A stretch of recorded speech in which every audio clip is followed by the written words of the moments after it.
everybody. Welcome to the UGASports live show with Jim Donnan. My name is Radi Nabulsi. I'm joined by Dayne Young, who's in the fancy studio over there. He's getting all professional on us. I'm still doing it from my office. The coach is doing it from his house.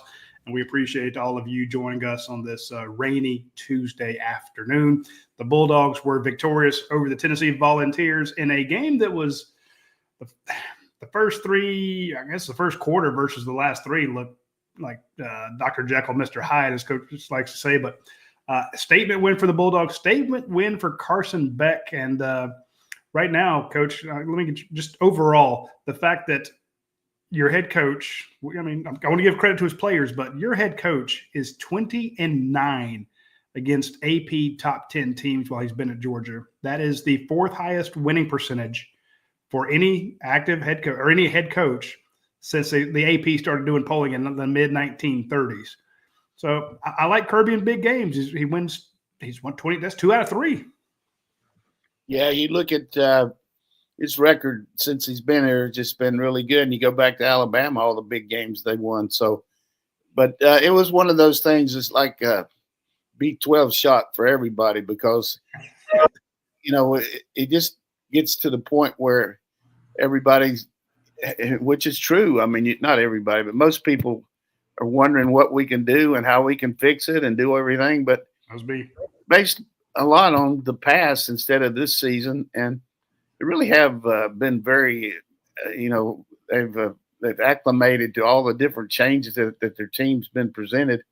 And there's no question about the home field and the electricity crowd. Everything about the game was just what you want for a recruiting weekend and all that. I know we had a lot of official visits in here too. And you talk about a coach's life over on the weekend. I mean, they probably left the stadium about 12:30 or 1, and then they got to be over at Kirby's house at 8:30 for breakfast with about 12 or 13 recruits and their family. And then, but you're kind of going on all the juice of the victory. So that's when you really jump on these kids and maybe close some of them. But getting back to the game, I thought our defense really played remarkably well once we adjusted to the speed of their offense and kept the ball in front of us. We played outstanding pass defense for us. I don't know why they didn't throw the ball deep more or even attempt more deep passes, but I think one of you two guys brought up on our watch along that they only had one pass over 15 yards in the game.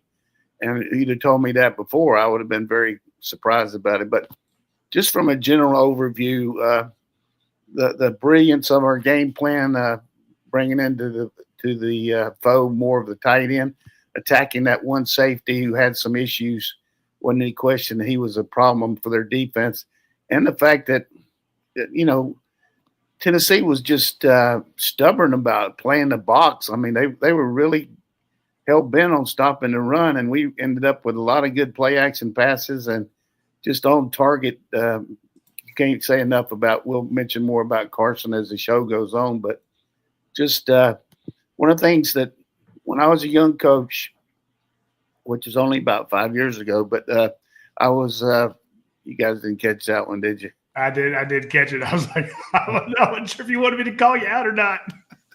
But when I went one of my first clinics, and I was sitting up on the front row taking notes and doing everything, and the coach that was speaking was Doug Dickey, who was the Tennessee coach at that time, and they were rolling pretty good, and he said something that's always been really mindful to me, even when I was running the wishbone. He says, you've got to be able to throw something good, regardless of what your offense is. There's got to be something that you can execute no matter what. You got to be able to throw something good. And from our standpoint, we haven't had a lot of meat and potatoes here and this season. So I think just the play action that we hit in this game, whether it's hitting Humphrey coming off that one drive or hitting the Urasic coming off when we had to throw it for about 15 or 20 yards, being able to throw something good was really good. And it was really good to see our offense execute with all the confidence. And it took a lot of pressure off the defense because early on when you're behind 10-0, then you're really going to have to start taking some chances. And kudos to Thorson for making that great stop on the punt. But the reality is we were able to throw some routes off our good runs, and we got just enough off our running game, and just a yeoman performance by Monroe coming in at left tackle and Tate coming back in at right guard. It was just kind of interesting that the night before Thursday night, I had a chance to go out with a couple guys that were friends of mine from ESPN, and sitting in the area was Lawson Lucky and Monroe Freeling. And Monroe wouldn't say that he was starting, but I said, I just kind of asked him. I said, "Hey, man, you got to just step it up when you get in there." He said, "Coach, I'm ready." He said, "You just watch me." And so, of course, he did. And then I said something to Lucky about hopefully he gets some K. He said, "Hey, tight ends are going to be rocking, Coach." And then the last guy, we were sitting over there near the restroom. The last guy that walked by was Thorson. And he said, "Coach, how you doing, everything?" And I said, "Well, I see where your average went down on the kick returns." And he said, because last week, 2 weeks ago, they returned a punt about 3 or 4 yards. He said, "Yeah." He said, 27 in a row finally went down. He said, "One of these days, I'm going to have to tackle somebody." I'll be damned if he didn't do it. And it was kind of interesting all that happened in one night.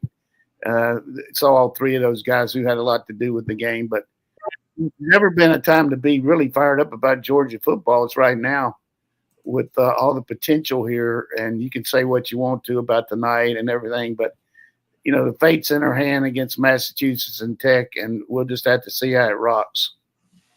Dayne, how nervous was I before that game started?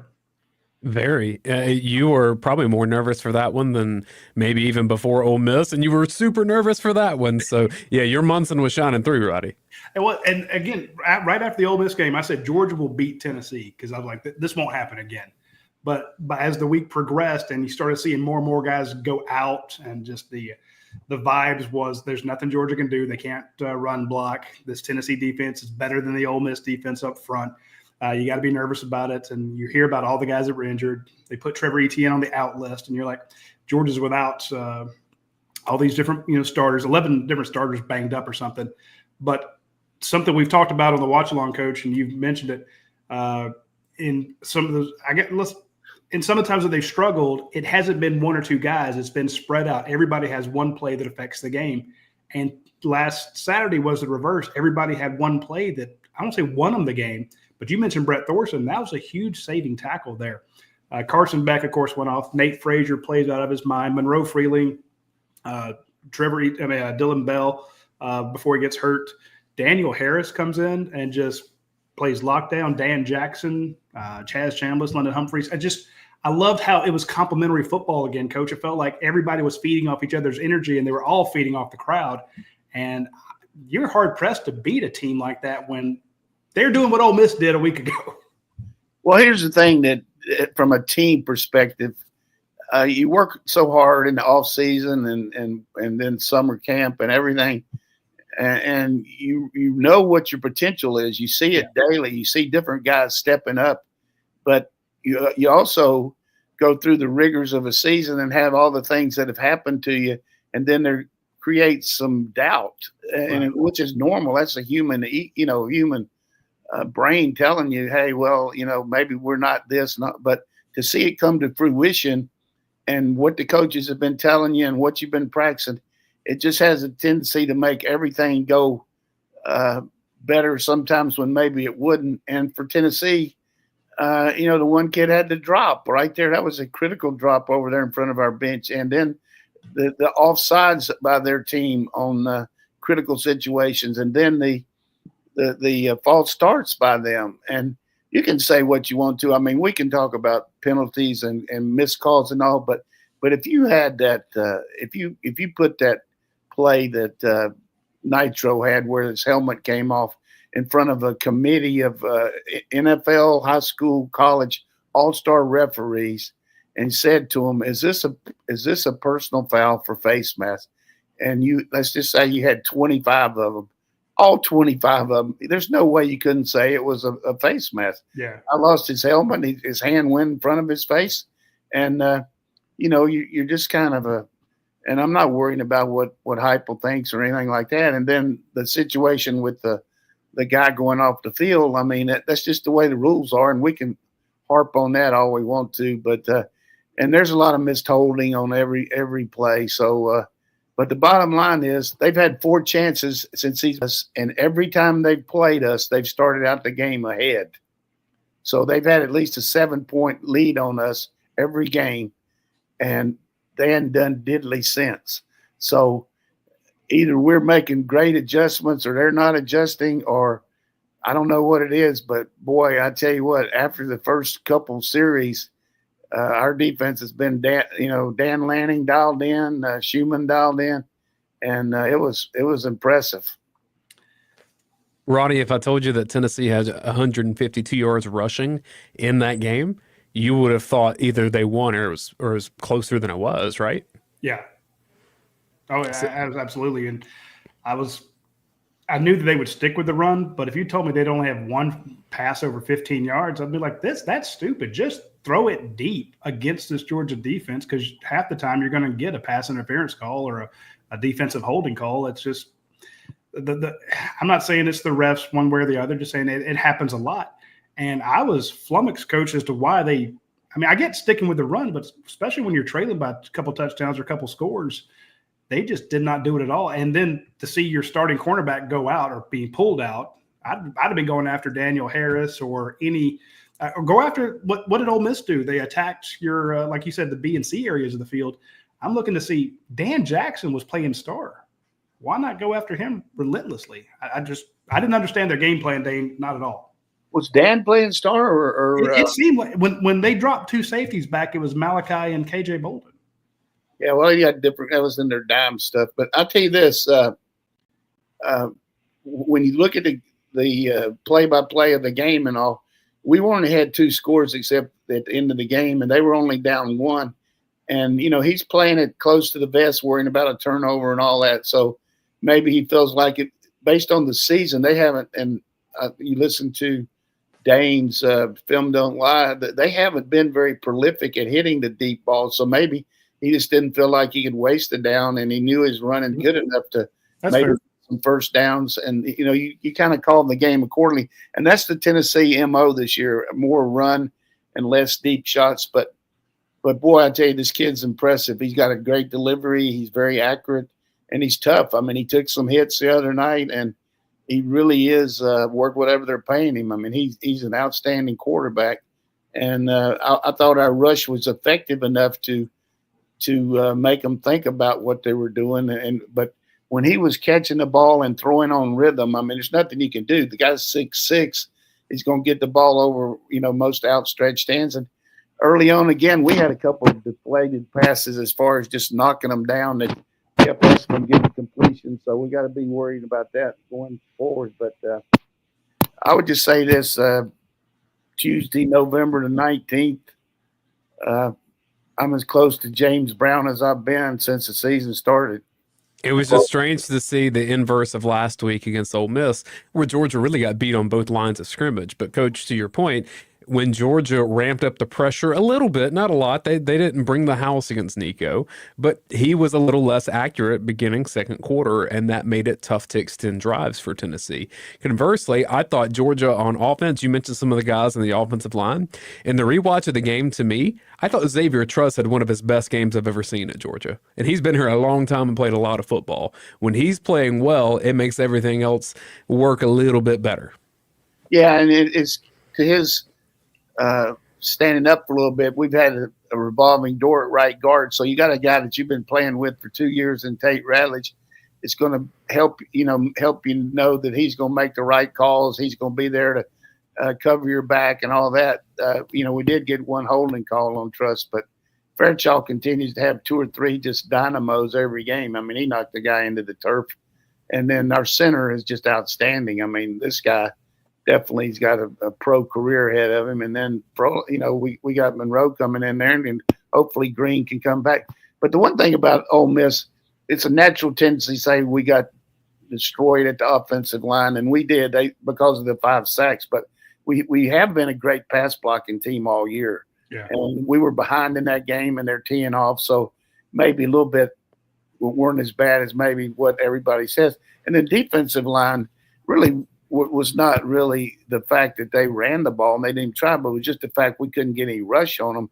So I do feel like on a regular field, dry field, playing them again, I like our chances, particularly with the passing game we got right now, because they are have a hard time with the play action pass, and they'll show that. You got to watch these Gators this week. I mean, Lagway. I mean, the Gators got kind of delusions of grandeur. Sometimes they play better, thinking they're better than they are. You saw that locker room after the game. You'd have thought they won the Super Bowl, but I'm sure home field too. Home field against Ole Miss. I'm sure this will be a tight fit for Ole Miss. And Coach, you covered your mic. Well, I just didn't want you to tell you it'd be a tight fit for Ole Miss. So, but anyhow, I'm sure we got some good questions, and we can harp on all these different reasons, and it's been talked about it all the way. So what we got? We got time, Coach. I wanted to get your thoughts on this one. You talked about Tate Ratledge coming back, and that makes perfect sense as to why that would help Xavier Truss. But Warren Brinson played a lot of snaps. Smile Munden played I don't say his best game of the year, but he's finally healthy. He came back. He led the team in tackles, was pass breakup, just sack. He was everywhere. Mykel Williams back healthy. It felt like a different team with Mykel Williams, Tate Ratledge, Smile Munden, and 3 of your preseason All-SEC guys all healthy and all able to play the entire game. When you look at nervousness I feel a lot better like you. I'm like, hell yeah, bring on everybody. We got all the boys back. Let's go. When you look in the grand scheme of things and you look at the pro draft, I mean, you look at Munden, who's going to be an early draft choice. Brinson, because of his ability to move and everything, and he'll do great at the combine. He's going to move up, and they've got a lot of tape of him going against our O-line. And then Mykel, there's no question, top 10 pick. So all 3 of these guys have been off and on all year. But the thing about each one, when you put Smile in there, you got a guy that's instinctive. Like a couple of times, he's not supposed to go unless the back looks like he's just not going to go out or do something. And he did some delayed blitzing, which really affected Nico the other night. And he got in his face. And when he gets in there, he can get the guys down too. I mean, he's like a rocket going through there. And then the other thing, it helps you. He's good enough in coverage because of his skill set to maybe make up experience-wise for what some of these younger backers have a tendency to overplay people and not read the run pass and are out of position. And that might have been some of the reasons they weren't throwing in the B and C areas because Smile was in there. But when you also add him to our lineup, it lets Walker be an edge guy. So you got Walker on one side and Mykel on the other. And you got to figure out how you're going to slide your protection and who you're going to double. And then you add Brinson in there with Stackhouse. That's a pretty formidable front for you. And then you see Chambliss has had his best last couple of weeks. I mean, the guy's a player that this kind of gets on your nerves because he's so relentless all the time if you're an offensive player. And you say, well, this guy's not going to beat me. Then all of a sudden he does. So a lot of good players there on that defensive front. And as you mentioned, Radi, I think Harris with his length and his just gliding type atmosphere that he has really is coming on his own. And, of course, it's too bad about the penalty on Julio. But if you don't get that penalty, who knows how much he's going to put Harris in there or not. But and I keep hearing good things about Ellis Robinson coming along too. So the one thing about these playoffs situation is you're going to have 2 or 3 extra weeks of practice going into those that you're going to keep developing these younger guys. In particular, the O linemen that we're going to be counting on a lot for next year. Some of these younger backs that have had to play a little bit, but now they can practice more.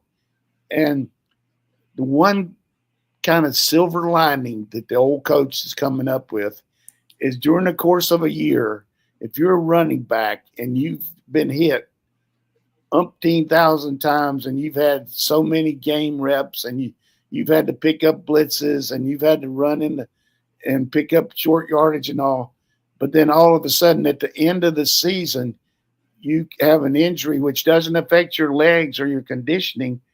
like Etienne's had with the ribs, and he can get healthy, he's going to be fresh as a daisy down the stretch. He's going to be ready to rock, and he wants to prove something too. Now, he's had a couple games when he was healthy where he was starting to look like what we thought, but I can see that 1-2 punch of him and Frazier's confidence is out the roof now, and you can see the way he's quick as a hiccup through there. I think that running game, and my last point, there's a silver lining too to having 3 and 4 tight ends, because if you can run detached formations and not just be lined up in 2 tights and a wing and everybody knows you're running, but all these guys are capable of being a slot or lining up on the outside or being the middle guy on the trips and run the same formations you run in 3 wides with 3 tight ends in there.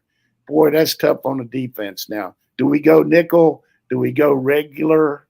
If you go regular against that, Bobo's going to shift out and make one of those safeties or linebackers play Lucky or Urosic or Delp.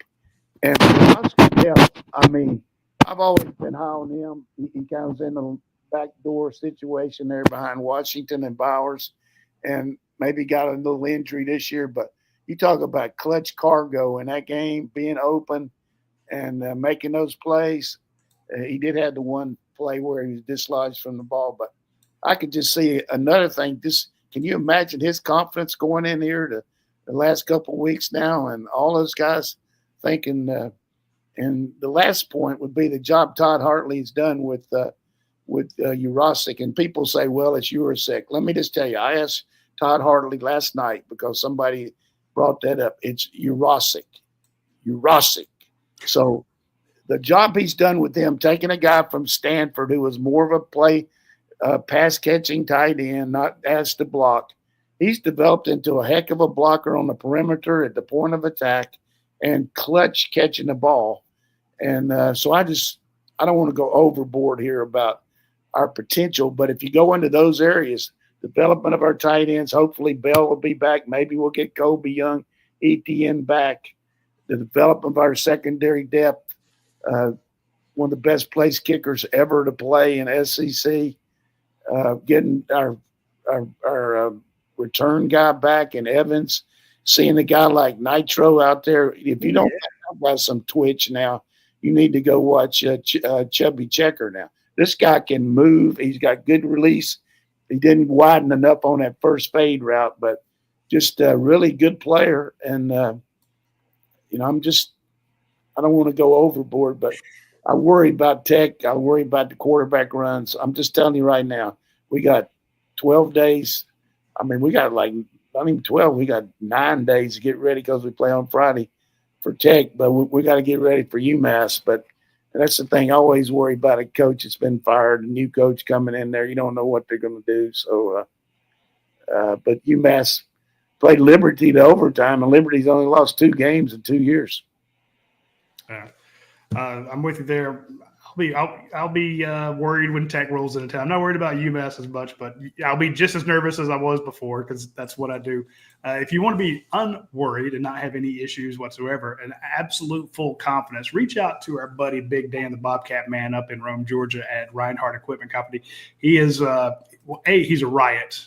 And he's built like he could play middle linebacker for Georgia. He could come in there. At least he could be, he's Brett Thorson size. So he's a hilarious follow on Facebook. You need to check him out. All the reels and stuff, such are great. But you can, if you look at all the reviews and you look at the folks the testimonials about going up to Reinhardt in Rome, everybody loves the guy. Everybody loves Reinhardt Equipment Company. They have great financing. If you're buying the stuff, of course, they have the rentals. You definitely need to check out Reinhardt Equipment Company, Big Dan the Bobcat Man. I guarantee you, he's in Rome, Georgia. He hears from the Tennessee folks all the time. This guy was pumped up for this game. He was sideways. He's a huge Georgia fan, and he was – I got a few texts. This guy's very excited. So, hey, if you are in that area, northwest Georgia, reach out to Reinhardt Equipment Company. You will be glad you did so. Now, if you're in the Athens area, if you're looking for a new or used vehicle, come by Athens Ford. Check out what they have. They are also giant Georgia fans. I know Brian Clover was probably through the roof. I'm sure he was actually at the game, probably in a suite somewhere, talking to people, giving them a bunch of money for help Georgia out. He's a huge Georgia supporter, as are everybody at Athens Ford, and they have great vehicles right now, new and used ones. The neat thing is between, I think it started yesterday or started on the 8th, they're doing the Angel Tree. So every vehicle that you buy, they donate $100 to the Angel Tree, and that Angel Tree helps people get Christmas gifts for their kids. Years past, they've done toys. They've done, every car that was sold, they would buy a bicycle for a kid in the Athens area. Now they're doing the Angel Tree. They always do something great, and those things stack up because these guys sell a ton of cars every day. So it's not like, hey, we did 13 bicycles. No, they're going to do hundreds. So check out our friends at Athens Ford. It will help out the community and help out your dogs. Coach, when you have younger players, but you're in the middle of a season, how do you determine when they are ready to be thrust into a starting lineup or spotlight or more contributions? I know sometimes the position group kind of forces that. George has been down on some wide receivers. But how do you know when a Nitro Tuggle is ready in November when maybe he would have struggled more in August?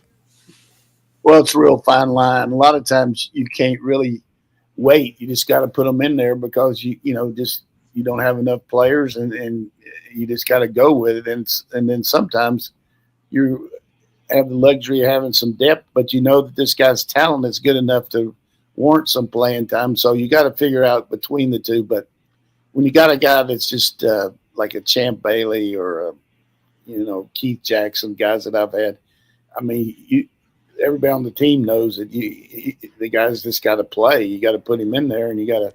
That's KJ Bolden this year, right? Yeah, I mean, same. He was ready to go. But and from my perspective, I was coaching one year with an older coach, and I had this young kicker that was really good. He was the best kicker we had. But first time we had a chance for a kick was like a 47-yard field goal, and there'd been a timeout, and I was up in the press box, and I said, "Hey, let Charlie kick. I don't want this guy to miss his first one." And then this older coach said, "What have you been coaching this guy in practice for if you're not going to let him kick?" He said, "Put his ass in there." So that's what I'm saying. You just can't really program it like that. And then one of the biggest mistakes that haunts me, I've made plenty of them, but I had Amos Lawrence at North Carolina as a running back, a true freshman, just a brilliant running back. And we were playing Kentucky in 1977 up there, and they only lost one game that year. They had that really good team,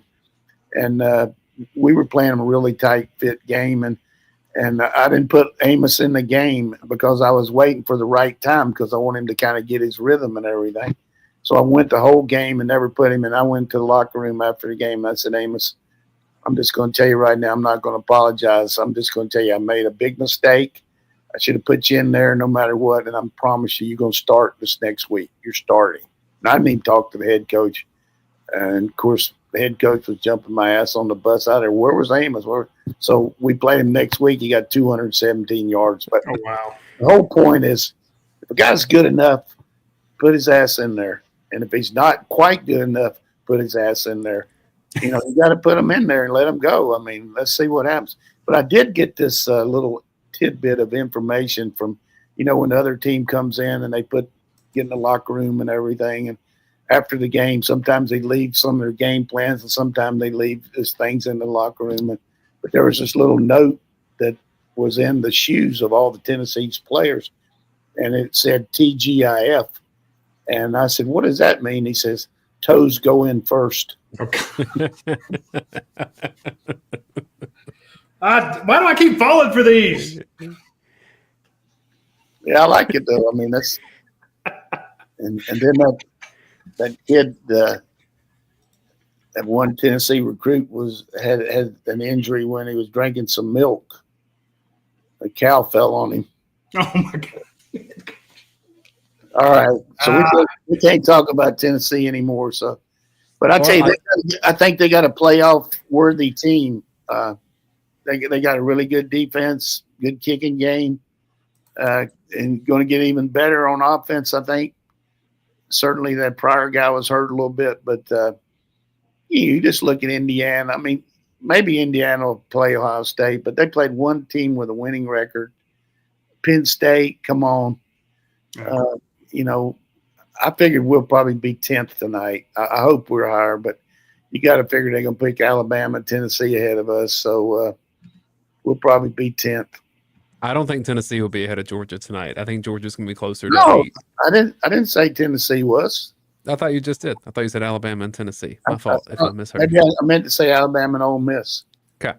Way to catch me if I was wrong. But Alabama and Ole Miss are going to be ahead of us more than likely. But Alabama really, I mean, Ole Miss really shouldn't be when you look at those 2 losses they had. If they think about now that both their losses are to teams that are not even close to the 25th, being in the top 25. But conversely, that win over South Carolina is going to help them now because South Carolina is going to be in the top 25, and they're going to have 2, wins over top 25 teams. But LSU and Kentucky will be outside it. So, but I thought Kirby did a great job of kind of harassing the committee, the way he handled it, and the other thing, he's my boy and everything. But I thought his presence on game day on the SEC Nation with Pat McAfee, he just came across as the kind of guy all of us know. He wasn't guarded about anything. He was way out there in front, and he just did a tremendous job of representing the program and showed a lot of confidence going into the game too. Coach, I want to talk about some games in the SEC this week. Or were you sticking with Georgia, Radi?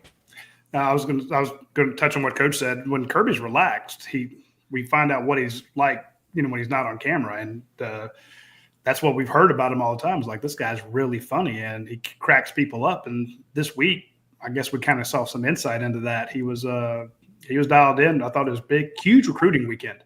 Georgia could possibly get a commit tomorrow afternoon at 4:30 at Chase Linton. He's decided between Georgia, Georgia Tech, and Rutgers. I like where Georgia stands in that.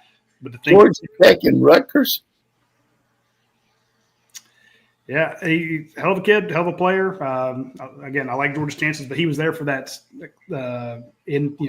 electric atmosphere. So were a ton of other guys. My point is Kirby was dialed in, and so everything from a recruit standing point, if you saw the blackout, the fireworks, the win, and you also saw enough of Georgia's team, it's like, well, they've got some holes. You see those first 3 drives, I can go play there. All the freshmen that played, they played a ton of true freshmen. So if you're sitting in that west end zone, you're thinking, I can get into the game because they've got some holes. They got some playing, and they play freshmen. And this head coach he's got this personality that's kind of bigger than life. Saban always had the seriousness, right? And he's just a very serious coach. And then you have the Lane Kiffins of the world who are just, some people don't even take them seriously because they're always kind of goofing off. Kirby was kind of running that fine line right in the middle, and I think a lot of the players, when they talk about him, they love that stuff. So I was just I'm with the coach. I hadn't really thought about his appearances, but yeah, those matter. So, Coach, Ole Miss at Florida. That's a noon kickoff in the Swamp. Ole Miss still a 10.5-point favorite according to Vegas. Yeah, the one thing I like about Ole Miss going in this game is Trey Harris supposedly coming back, who's among the better receivers in the country. You add him in with the guys that they've been able to utilize when he's out, like Juice Wells and the other kid. And I don't know if their back will be back, but, Florida gives you a chance for some big plays. I mean, they take chances on defense. And if the, Jackson Dart is on fire like he normally is, it's going to be tough. But I think the whole key for Florida is, can they get enough protection for Lagway to make some plays against this Ole Miss defense?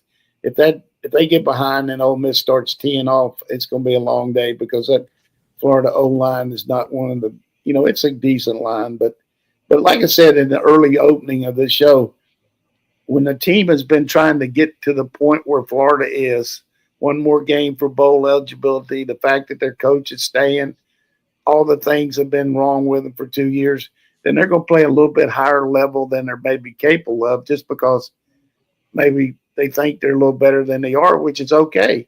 And they got some athletes. I mean, they got some players. So if the game gets tight and they can get it into the third and fourth quarter, they got a shot. Any worry of some look-ahead games here with Kentucky at Texas? Texas is a 20.5-point favorite. Alabama at Oklahoma. Alabama is a 14-point favorite.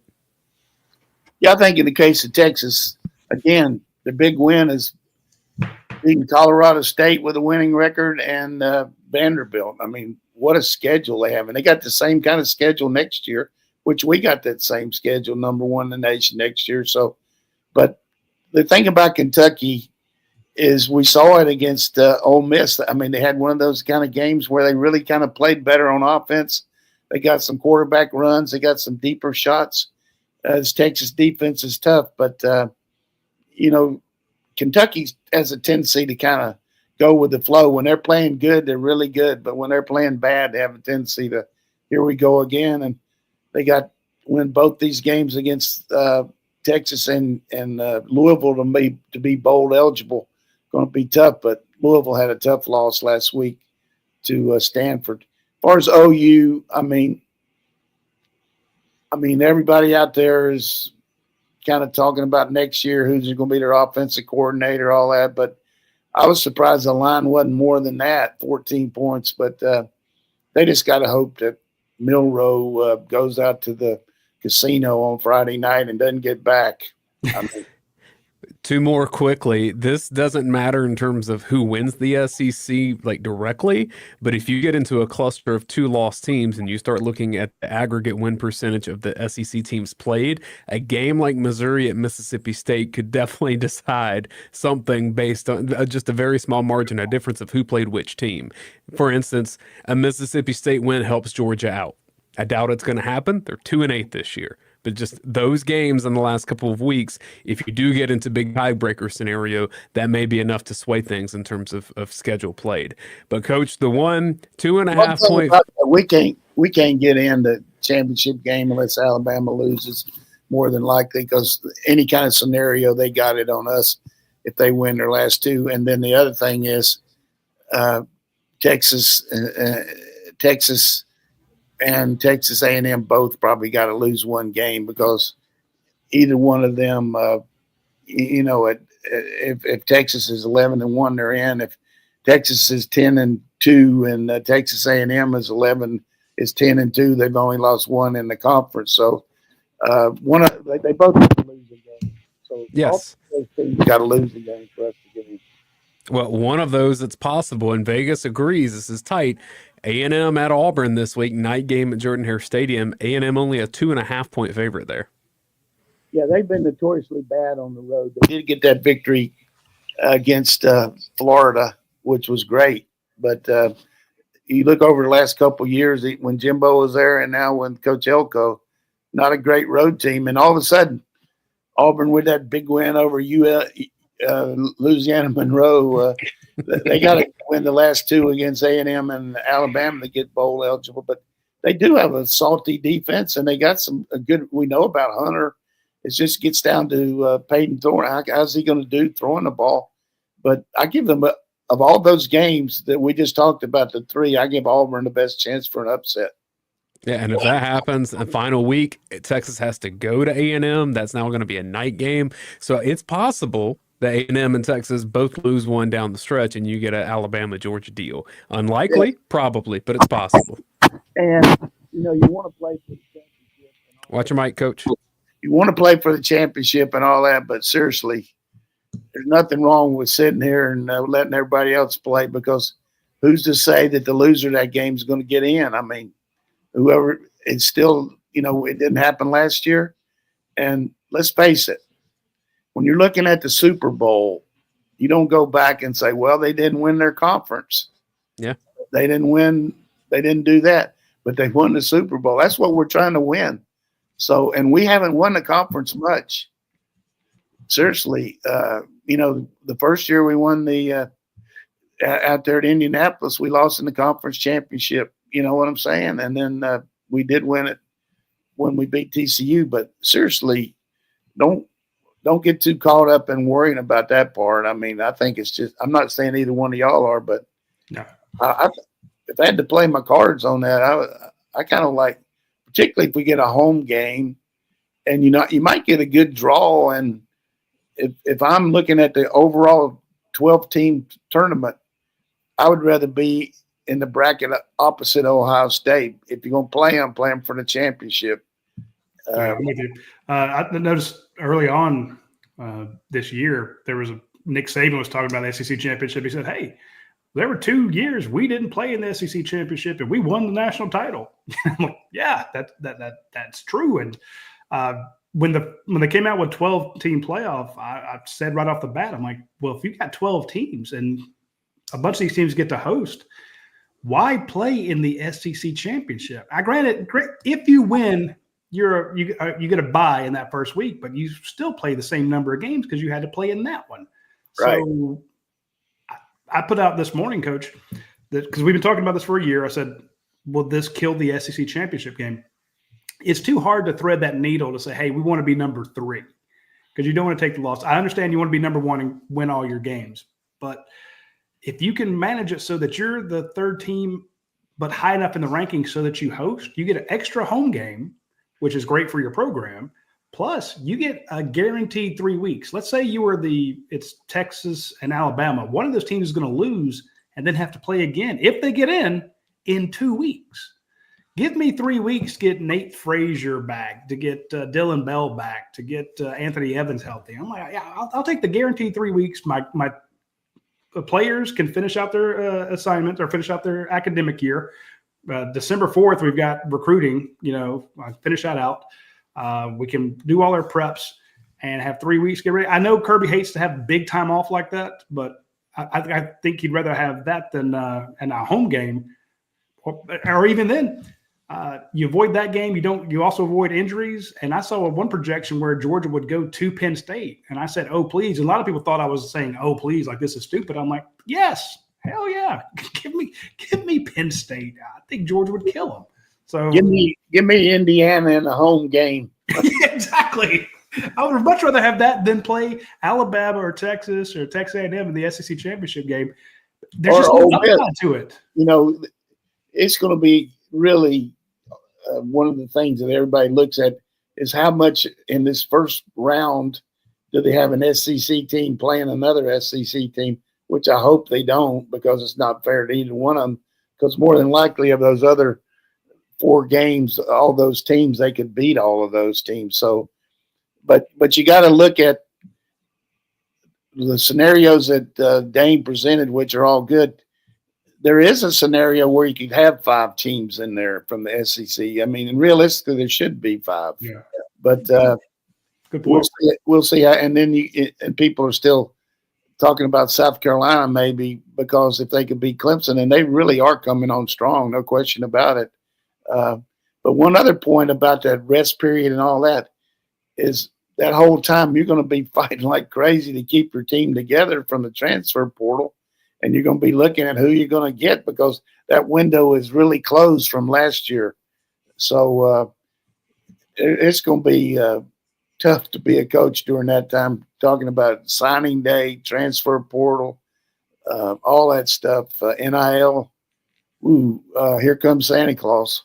The last curveball that could come, Radi, from some of the seeding in this is if you just have a surprise conference champion. Let's say Clemson loses to South Carolina, but then still goes to the ACC championship and beats a SMU. Well, then Clemson is the ACC champion, and Clemson gets a bye. That pushes other teams down in all of this process, and that may be a way that Tennessee, because I think Tennessee's going to be right there on that bubble, that may be what kicks them out if you have certain scenarios like that.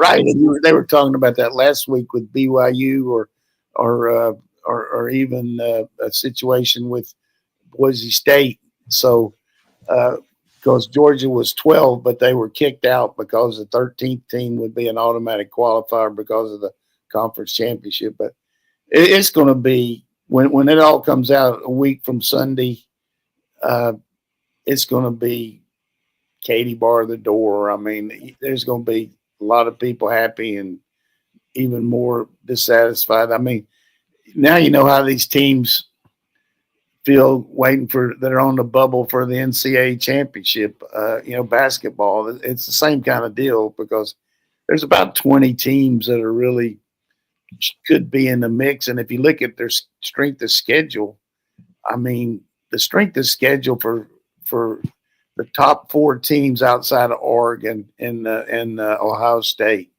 When you look at Indiana, Penn State, Notre Dame lost to Northern Illinois. I don't care. Things like that happen, but it's just hard for me to believe that they're going to be ranked ahead of some of these SEC teams, and that it's just it'll be a good bone of contention. We might should have a show that day on Sunday just to get after them. I love it. I love it. Well, if you don't want to be a coach and having to deal with the transfer portal and coming up with gigantic NIL dollars and wondering who's going to leave your team and who you're going to sign and all that stuff, if you want to get out of the coaching business, reach out to myperfectfranchise.net. Andy Ledecky over there will be sure to set you up with something. Find out what do you want to put into it, how much time do you have, what are your goals, how do you want to structure your life, and then he will go, ask you a lot of questions, and then he'll start making some recommendations, and you'll give him feedback, and then he'll make better recommendations. And the more you guys talk, the better fit he will find for you. He has over 3,000 different options of franchises all over the country, and you can jump into those. So reach out to Andy Ledecky at myperfectfranchise.net. I can guarantee you from, I won't say personal experience, but from the experience of our readers at UGASports.com, he has helped a lot of them get into new businesses. And these are folks who are very happy, and he's a life changer, no question about it. So reach out to him. You'll be glad you did so. Also, it is a rainy, kind of dreary day. I'm very happy to have rain here in town because it's been so dry at my house, pouring down rain, but I don't feel like doing any cooking. Luckily, we got Your Pie. It's Tuesday, so Your Pie is doing their double points Tuesday. You can have, if you order a pizza, salad, breadsticks, sandwiches, pasta, whatever, you'll get double points on the app. You can have it delivered, which is what I'll probably do because I don't want to get out in this, or swing by and pick it up. I do recommend doing your order today, even if you're not going to eat today, because you can set it up for tomorrow or later on, or set it up for the UMass game, and you'll still get your points because you put in your order today. So reach out to the Your Pie location near you. There's 70 different locations, well, 70 plus, and I'm guaranteed there'll be one who'll be happy to take care of you on a rainy Tuesday afternoon. Let's move through some questions from UGAsports.com. This one from the return.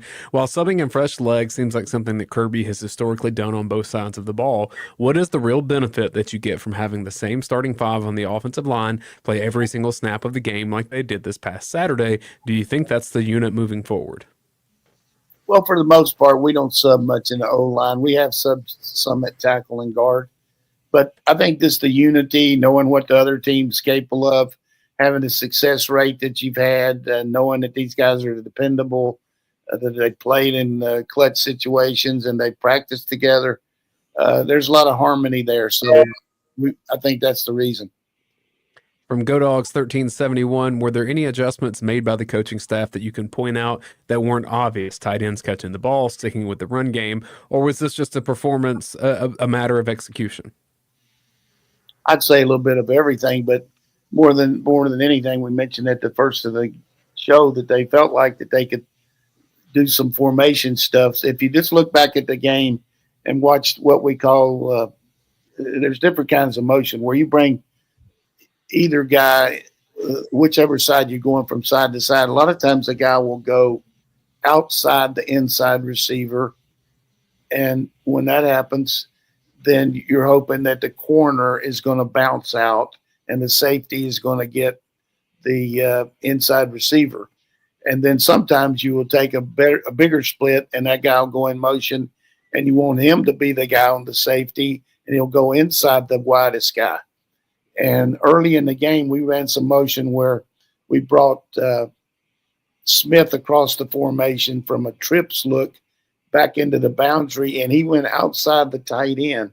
The first time he did that was to Delp, and we ran a play-action pass, and which was a fake screen, and then hit the tight end on a dump outside and hit on the safety. And then later on, we did the same thing, and then Delp was able to, Urosic was able to work on it. So formationally, we were doing stuff like that. And then running some plays off our best runs where we faked the run and then threw it.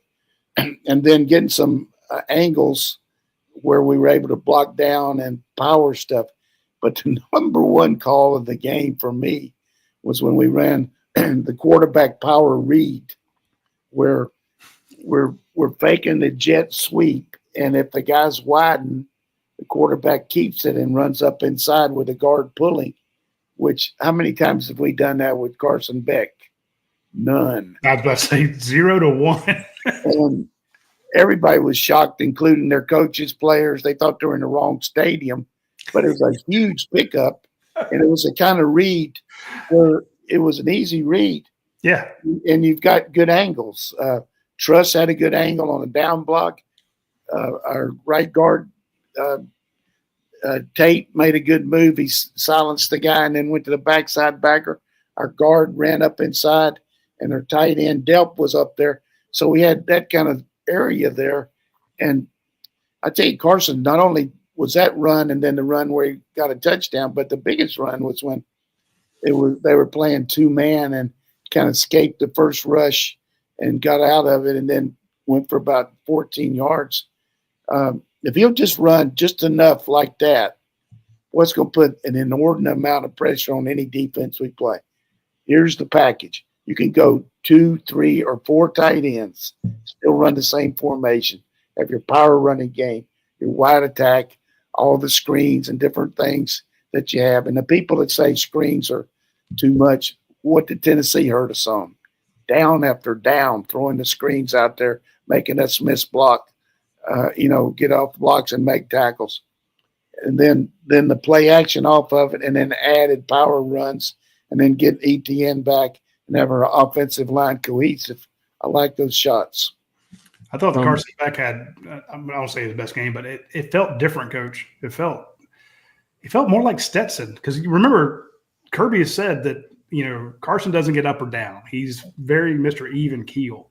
But it felt like he was a little bit more passionate. And I think that run that you point out where he misses the initial rush, he breaks 2 tackles. I mean, there's arms wrapped around his waist. He gets through them. At the end of that thing, he doesn't slide. He drops his shoulder, runs through a safety, and he doesn't break a tackle, but he gets there, jumps up, points to the first down. And it's almost like it felt like he did when he was a junior in high school when he won the state championship. It's like, this is the guy. That's him.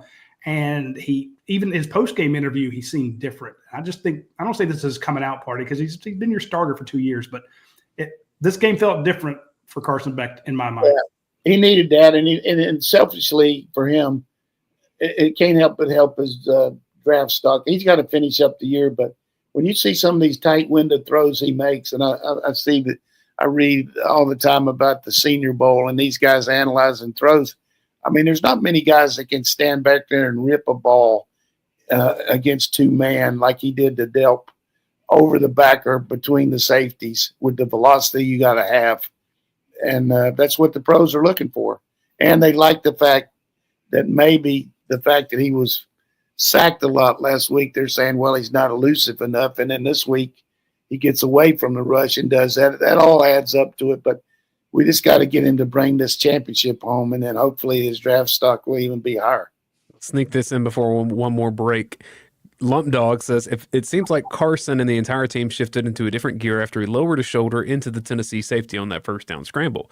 So as a coach, can you sense the change in a team when your leader makes a spirited play? If so, why do coaches not call quarterback carries early on if that's what it takes to fire up the team?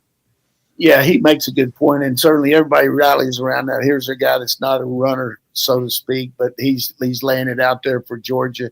But Kirby notoriously, with all our quarterbacks, has not been a guy that likes to have the quarterback run much because of what it takes away from your offense if he goes down getting hurt. So you want to limit the hits. But I think selectively a few runs now and there, again, will help us down the stretch. Yeah, he did say he was asked about it yesterday about the tight end runs. He goes, I've been very happy when he's decided to run. I'm more excited when he decides to throw the ball away or, make a good decision. So he didn't sound like he wanted him to take off. He said there are a couple times, but most of the time we're very happy with his decisions. And that was that was code for, yeah, you guys love him to run, but I don't want him to get hit. There's a big drop-off between QB1 and QB2. So I loved it. All right, we mentioned the fact that signing day is coming up very soon. Georgia could pick up a commit tomorrow. They're still trying to flip about three to five guys.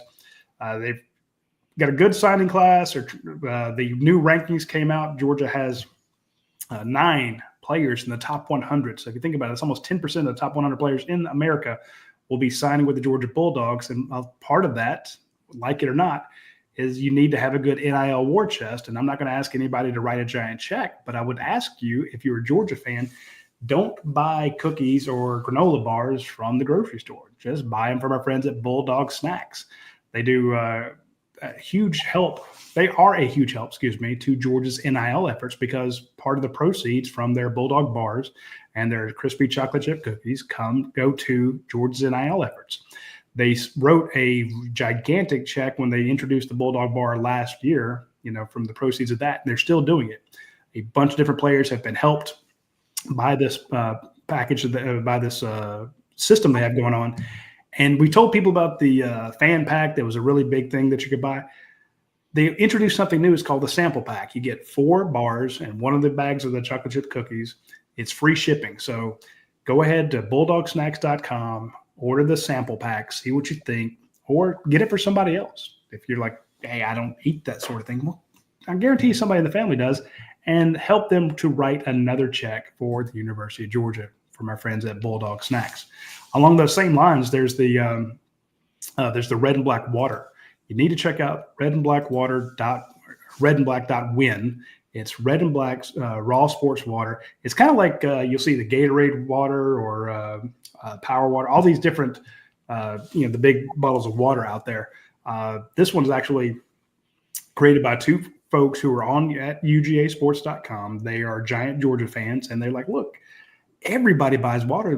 There's more water sold than there are soft drinks. So instead of buying Aquafina or something like that, hell, buy red and black water. That way you support the university. So it's the same concept. Part of the proceeds go to Georgia's NIL efforts. And this one, if you go to redandblack.win, you can actually see how to get a free bottle. So, and they also have a store locator on there. It's like, well, where do I get it? Of course, it's really big around Athens, but you'll notice it's by the end of the month, it should be all over the entire state. So if you're going into a gas station or something like that, and you're like, hey, I want a bottle of water. Don't buy Powerade, just get the water that helps the University of Georgia. All right, final couple questions here. A couple here. San Diego Dog 1 and Dog Fan 34. Julian Humphrey, did he lose a starting job? Well, I mean, you never know what's going to happen this week. A lot of it will be on practice. He's played a lot more than Harris all year, but, I think the fact that when Harris got his opportunity, when Julian made the mistake on the penalty, he came back in and just stayed in, and they stayed with him. I don't think he's going to be relegated to not playing anymore, but it's going to be up for grabs. I think he's going to have to outperform him in practice, I would think. But, one of the things that people talk about is finding the ball in the air when a guy's running like that. You try to be running 90 miles an hour down the field and playing a guy and turn and be able to find the ball. You just can't do it. You can't turn your head and do that. You just got to play through the receiver. There's not anybody can do that. Pros, college, high school, it's impossible. I mean, you just can't. You just got to put yourself in position to, react to the receiver and then put your hands up and make the play. And we'll wrap with this. Realistic UGA fan 1991 version 2 says, where in your opinion does Georgia move up in the college football playoff rankings? 8 to 10 range, maybe. You already said that that's around the range that you think they'll be. So I'll just ask you, in addition to that, Coach, what are you most looking for in the playoff rankings tonight? I just like to have a little clarity if they would actually mention strength of schedule once, because they don't. They talk about, head-to-head and all that. So head-to-head limits our chances against moving ahead of Alabama and Ole Miss. But, again, I think you're going to have Oregon 1, Ohio State 2, and then after that you could pick a lot of different teams. But more than likely you're going to have Penn State and Indiana up there again, which chaps me badly. But I think realistically – Texas will be 3, Indiana, Penn State. then after that, who knows? But I would say more than likely we'll be 10th. All the criticisms of Indiana's schedule, Roddy, Texas's is not much better. It's not. It's ridiculous. I thought Bear Felicia had a great tweet the other day, and I love that you guys had him on recently. I think he said that the top 5 teams in the rankings have 3 top 20 wins amongst them. He said Georgia has 3 top 20 wins by itself, and 2 of those top 20 wins for the other 3 teams are them beating each other. So I'm like, yeah, that's tells you the goal. It'll be fun tonight. Of course, Georgia's playing basketball tonight. Great start for the Dogs. Nothing like beating Tech.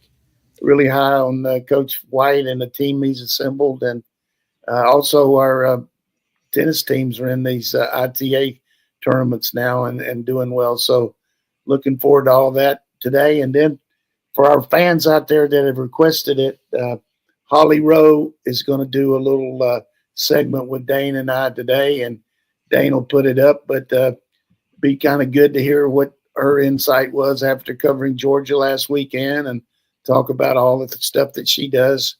It'll be good for us to have Holly on. And if anybody's got any suggestions about some other people they'd like to have, just I don't know how you do it, ask Radi or Dayne. I don't know what the procedures are, but just put it on the message board, hit us on Twitter, hit us on Facebook, wherever. That's where we heard Rowan, the Scott Van Pelt.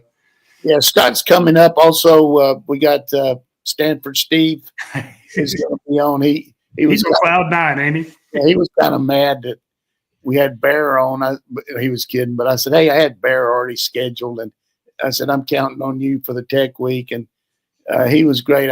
He had a chance to come over to my house and spend some time, and really proud of Steve, what he's been able to do with his career. He started out kind of like as a runner up there for ESPN Radio. But in honor of Brett Thorson, I thought I should tell this Australian joke just because, and it's not a dirty joke, but it's not a clean one, but it is in honor of Brett. But this lady in Australia was very wealthy, and she had never been married.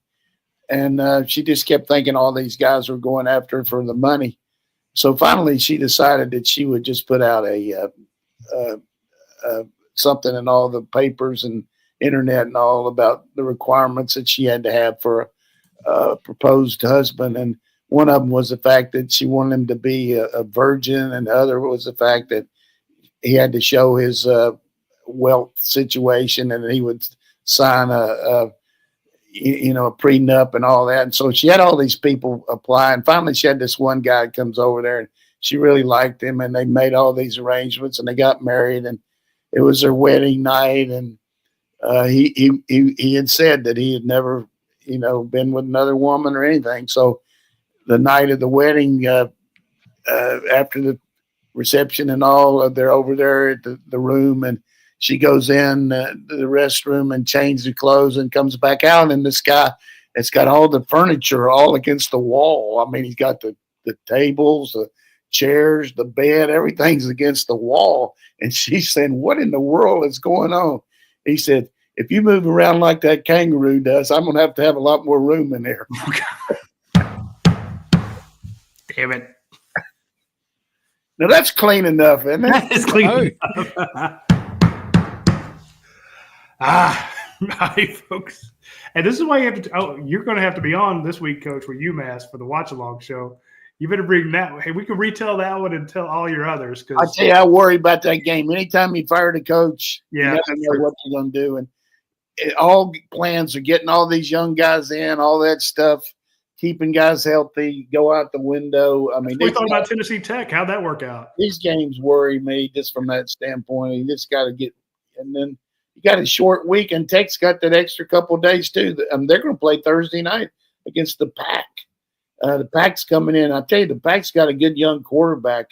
I hope they can keep him. That's another thing. You can't imagine. This is another little tip. You can't imagine how much BS is going on these players all these agents and all trying to get to them about transferring. Unbelievable. It's sad how bad it is, and it's just if you're playing good on a lesser team, or if you're second team on a great team, people are working your ass trying to get you. I promise you. Yeah, I had a text from a number I didn't know saying, "Hey, do you have this player's number?" I'm like, "Yeah, we covered him in high school. He didn't go to Georgia, but somebody just trying to get a hold of a kid." I'm like, it took me a second. I'm like, why is this random person asking me, A, how do they have my number? And B, why are they asking for a kid who's at Alabama right now? Like, oh, yeah, now it makes sense. So it's ridiculous, Coach. It is. Anyway, we'll have more to talk about this. We'll have the Holly Rowe thing today. We'll have our rumors versus facts show tomorrow night. A lot of recruiting stuff to talk about. And then Saturday, we'll come on about 12:40 thing. It's up to y'all. I won't be there. Well, we'll start at 12. We'll start earlier because Dayne won't be there. So we'll have the Georgia Watch Along show with Georgia taking on UMass this Saturday. Be sure to tune in. We'll see you next week.